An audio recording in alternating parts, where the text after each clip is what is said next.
ప్రజాస్వామ్యబద్ధంగా నిరసన తెలిపిన వైసీపీ నాయకులపై కేసులు బనాయించడం అన్యాయం అంటూ వైసీపీ మున్సిపల్ వైస్ చైర్మన్, నియోజకవర్గ యూత్ అధ్యక్షుడు నజీర్ అహ్మద్ ఎంపీపీ కేసులను తీవ్రంగా ఖండించారు. శుక్రవారం స్థానిక పార్టీ కార్యాలయంలో ఏర్పాటు చేసిన విలేకరుల సమావేశంలో వారు మాట్లాడుతూ, గత డిసెంబర్ మాసం 14వ తేదీ జరిగిన సాగునీటి సంఘాల ఎన్నికల్లో ఏకపక్షంగా వ్యవహరిస్తున్నారన్న ఆరోపణలపై మాజీ ఎమ్మెల్యే చెన్నకేశవరెడ్డి పార్లపల్లి గ్రామంలో ప్రతి ఓటర్ను అనుమతించాలని అక్కడికి చేరుకున్నారు. ఆ సమయంలో విధులు నిర్వహిస్తున్న సీఐ నిబంధనలకు 100 మీటర్ల దూరంలో మాజీ ఎమ్మెల్యే ఉన్నప్పటికీ ఆయన వయస్సును కూడా గౌరవం ఇవ్వకపోగా ఏకవచనంతో నానా దుర్భాషలు ఆడడం సమంజసం కాదని, మరుసటి రోజు ఎమ్మిగినూరు పట్టణం సోమప్ప సర్కిల్ నందు ధర్నా నిరసన కార్యక్రమం నిర్వహించామని తెలిపారు. ఈ సందర్భంగా రవి రెడ్డికి పట్టణ ఎస్ఐ డాక్టర్ నాయక్ మైక్ విషయంలో వాగ్వివాదం చోటు చేసుకుంది. అందుకు తామందరం తప్పు అని వారించామే తప్ప ఎలాంటి విధులకు ఆటంకపరిచే విధంగా ప్రవర్తించలేదని అన్నారు. అందుకు సాక్ష్యాధారం వీడియోలు ఉన్నాయని ప్రదర్శించారు. ఆ విషయం జరిగి దాదాపుగా నెల రోజులు గడుస్తున్నా ఈ నెల 12వ తేదీన 8 మందిపై ఎస్ఐ డాక్టర్ నాయక్ ఫిర్యాదు మేరకు ఎస్సీ ఎస్టీ అట్రాసిటీ కేసులు నమోదు చేయడం వెనుక ఆంతర్యం ఏమిటి అంటూ ప్రశ్నించారు. ఇలా పోలీస్ వ్యవస్థను వాడుకొని అధికార పార్టీ కొత్త శకానికి నాంది పలకడం శోచనీయమన్నారు. ఈ సమావేశంలో ఎంపీపీ కేసన్న, నందవరం మండల కన్వీనర్ శివప్పగౌడ్, జిల్లా చేనేత అధ్యక్షులు శివప్రసాద్, యూకే రాజశేఖర్ తదితరులు పాల్గొన్నారు. మాకు డిఎస్పీ ఆఫీస్ నుంచి ఫోన్ రావడం జరిగింది.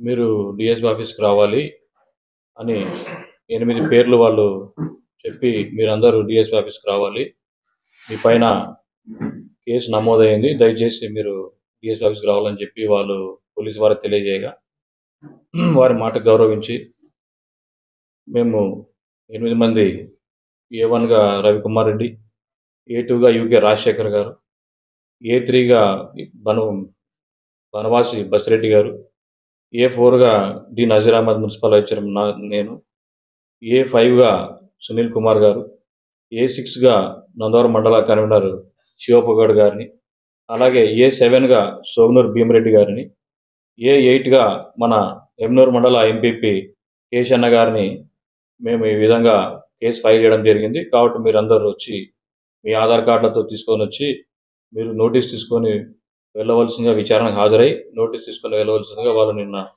మొన్న మాకు ఫోన్ చేయడం జరిగింది. అందులో భాగంగా మేమందరూ పోలీసు వారికి గౌరవించి అక్కడికి వెళ్ళాం. వెళితే మీ మీద ఎస్సీ ఎస్టీ కేసు నమోదైంది అని చెప్పడం, ఎందుకు సార్ మేమేం చేశాము, మేము వారిని అడగడం జరిగింది. వారు, మీరు డిసెంబర్ 16వ తేదీన సోప సర్కిల్ నందు చేసిన ధర్నాలో మీరందరూ పాల్గొని మా టౌన్ ఎస్ఐ గారిని దూషించారని చెప్పి కేసు పెట్టడం జరిగింది. ముందుగా మాపై ఈ కేసులు పెట్టించినటువంటి వ్యక్తులు ఎవరైతే ఉన్నారో వారికి మేము ఒకటే తెలియజేస్తున్నాం. మీరు ఈరోజు కొత్త సాంప్రదాయం తీసుకొచ్చారు. ఈరోజు మీరు, రేపు మీరు వేసే కేసులు ఎన్నైనా కానీ మేము సిద్ధంగా ఉన్నాం. ఇంకా మాకు 4 ఏళ్ళు ప్రతిపక్ష హోదా ఉంటుంది. మీరు అధికార పార్టీలో ఉంటారు.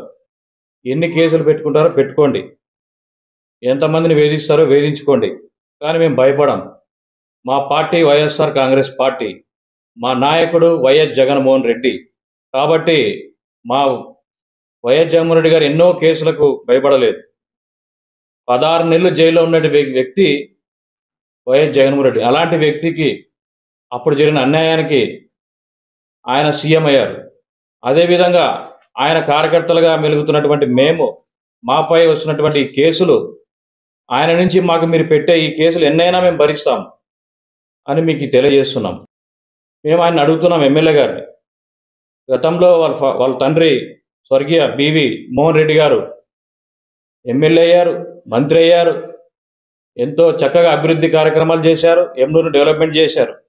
కానీ మీరు అదే స్థానంలో మీకు కూడా మా ఎమ్నూరు నియోజకవర్గ ప్రజలు మీకు మ్యాండేట్ ఇచ్చారు, మీరు ఎమ్మెల్యేగా ఉండండి. మీరు ఏం చేయాలి?